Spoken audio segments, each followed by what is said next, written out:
തിരികെ വാർത്തകളിലേക്ക് പ്രിയപ്പെട്ട പ്രേക്ഷകർക്ക് സ്വാഗതം. നിലമ്പൂരിലേക്ക് തന്നെയാണ്. നാടെങ്ങും മഴയാണെങ്കിൽ പോലും നിലമ്പൂരിൽ തെരഞ്ഞെടുപ്പ് ചൂടും ഒക്കെ അങ്ങനെ കൂടിക്കൊണ്ടേ ഇരിക്കുകയാണ്. ഇപ്പോൾ ഏറ്റവും ഒടുവിൽ KC വേണുഗോപാലിൽ മാത്രമാണ് വിശ്വാസമുള്ളൂ എന്ന് പറഞ്ഞ PV അൻവറിനെ ഒറ്റപ്പെടുത്താതെ തള്ളാതെ പറഞ്ഞ KCയുടെ മറുപടിയാണ് നമ്മളിപ്പോൾ കേട്ടത്. തള്ളിക്കളയുന്നില്ല, പക്ഷേ പൂർണ്ണാർത്ഥത്തിൽ ഒരു തീരുമാനം അല്ലെങ്കിൽ ഒരു നിലപാട് KC പറയുകയും ചെയ്യുന്നില്ല എന്നുള്ളതാണ്. പക്ഷേ അൻവർ ഇറങ്ങിപ്പോകുന്നതിനുൾപ്പെടെ പ്രകീർത്തിച്ചുകൊണ്ടാണ് KC വേണുഗോപാൽ സംസാരിച്ചത്. ഇംതിയാസ് കരീം വിവരങ്ങൾ നൽകും. ഇംതിയാസ്, അൻവർ എങ്ങോട്ട് തിരിയും, ഏത് ടേണാണ് അൻവറിന്റെ ഭാഗത്ത് ഉണ്ടാവുക എന്നുള്ളതാണ് നമുക്ക് അറിയേണ്ടത്. അതിൽ അൻവർ തന്നെ പറഞ്ഞത് ആകെ വിശ്വാസമുള്ളത് KC എന്നുള്ളതാണ്. KC എന്താണ് പറയുന്നത്?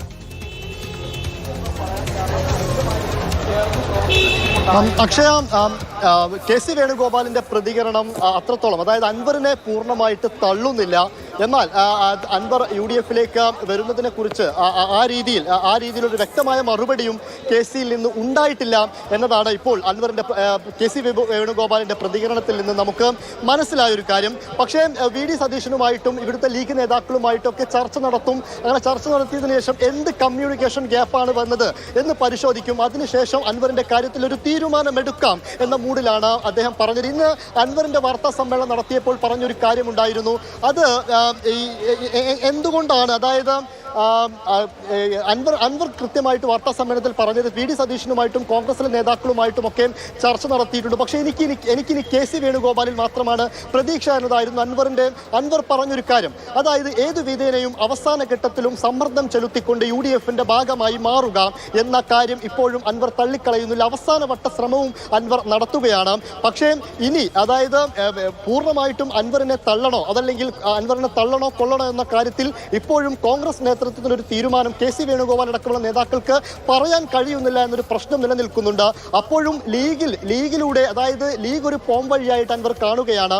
ലീഗിൽ വലിയ സമ്മർദ്ദം ചെലുത്തി ലീഗിനെ കൊണ്ട് കോൺഗ്രസിൽ കാര്യങ്ങൾ അവതരിപ്പിച്ച് എങ്ങനെയെങ്കിലും UDF-ന്റെ ഭാഗമാവുക എന്നത് തന്നെയാണ് അൻവറിന്റെ ലക്ഷ്യം. പക്ഷേ ഇപ്പോഴും അത് KC വേണുഗോപാൽ അടക്കമുള്ള നേതാക്കൾക്ക് അൻവറിന്റെ കാര്യത്തിൽ ഒരു തീരുമാനം പറയാൻ കഴിയുന്നില്ല എന്നതാണ് കാര്യം. അതായത് അവർ ഉദ്ദേശിക്കുന്നത് PV അൻവർ UDF-ലേക്ക് വരുമെങ്കിൽ വന്നോട്ടെ, UDF-ന്റെ ഭാഗമായിക്കൊള്ളട്ടെ, പക്ഷേ അൻവറിനൊരു പ്രത്യേക പദവി കൊടുത്തുകൊണ്ട് UDF-ന്റെ ഒരു പ്രധാനപ്പെട്ട ആളാക്കി മാറ്റാൻ ഒരിക്കലും കോൺഗ്രസ് ആഗ്രഹിക്കുന്നില്ല, UDF ആഗ്രഹിക്കുന്നില്ല എന്നുള്ളതാണ്. അതിലേക്ക് എത്തിച്ച, നേരത്തെ ഇന്നലെയൊക്കെ നമ്മൾ സൂചിപ്പിച്ചതാണ്, അതിലേക്ക് എത്തിച്ചതിന്റെ കാരണം അൻവറിന്റെ കാര്യത്തിൽ കൃത്യമായി ചർച്ചകൾ നടക്കുന്ന കാലത്ത്, ഡൽഹിയിലടക്കം ചർച്ചകൾ നടക്കുന്ന കാലത്ത് അൻവർ ഈ അവസാന ഘട്ടത്തിൽ ആര്യാടൻ ഷൗക്കത്തിനെതിരെ പറയുന്നു, VS ജോയിയാണ് യഥാർത്ഥ സ്ഥാനാർത്ഥി എന്ന് പറയുന്നു.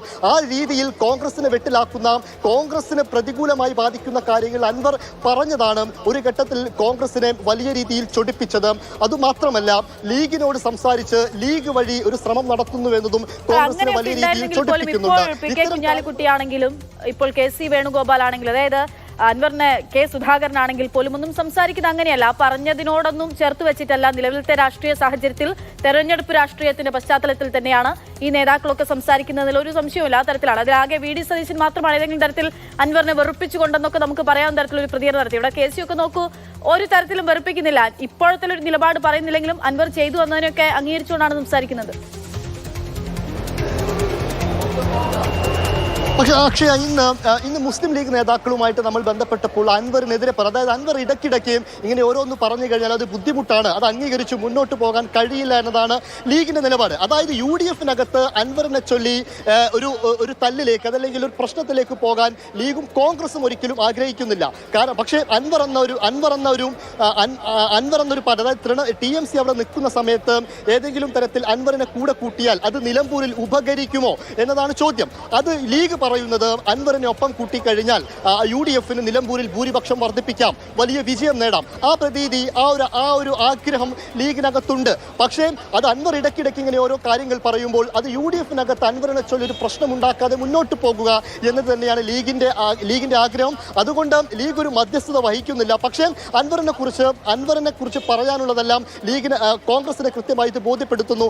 അതിനുശേഷം UDF ഒരുമിച്ചിരുന്ന് അൻവറിന്റെ കാര്യത്തിൽ തീരുമാനമെടുത്ത് മുന്നോട്ട് പോകാം. അത് എല്ലാ ഘടകകക്ഷികളും അങ്ങനെ തന്നെയാണ്. അങ്ങനെയാണ് UDF ഈ കാര്യത്തിൽ പറയുന്ന ഒരു കാര്യം. പക്ഷെ അൻവർ അവസാനത്തെ ശ്രമവും നടത്തുകയാണ്. ഇതെല്ലാം പരാജയപ്പെട്ടു കഴിഞ്ഞാൽ നാളെ ഒരു പക്ഷേ അൻവറിന് സ്ഥാനാർത്ഥിയെ നിർത്തേണ്ടി വരും. കാരണം UDF കൂടെ കൂട്ടിയില്ലെങ്കിൽ ഞങ്ങൾ സ്ഥാനാർത്ഥിയെ നിർത്തും എന്നാണ് അൻവർ പറഞ്ഞത്. ഒരു പക്ഷേ അതൊരു അഭിമാന പ്രശ്നമായിട്ട് അൻവർ ഇപ്പോൾ കാണുന്നുണ്ട്. ഒരു പക്ഷേ UDFന്റെ കൂടെ കൂടാൻ കഴിഞ്ഞില്ലെങ്കിൽ അൻവർ സ്ഥാനാർത്ഥിയെ ഇറക്കും.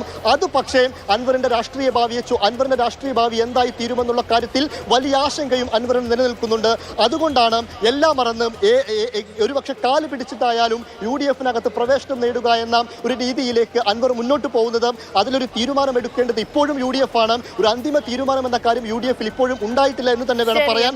അൻവറിന്റെ രാഷ്ട്രീയ ഭാവി, അൻവർ ഈ പറഞ്ഞ നിലപാടുകൾ, അതൊക്കെ വെച്ച് അൻവർ എന്ത് ചെയ്യുമെന്നുള്ളത് തന്നെയാണ് ഇനി അറിയേണ്ടത്. ഇപ്പോഴും അൻവറിന് ഏതെങ്കിലും തരത്തിൽ കൊള്ളാൻ പോലും കോൺഗ്രസ് തയ്യാറായിട്ടില്ല എന്നുള്ള കാര്യം ഓർക്കുക.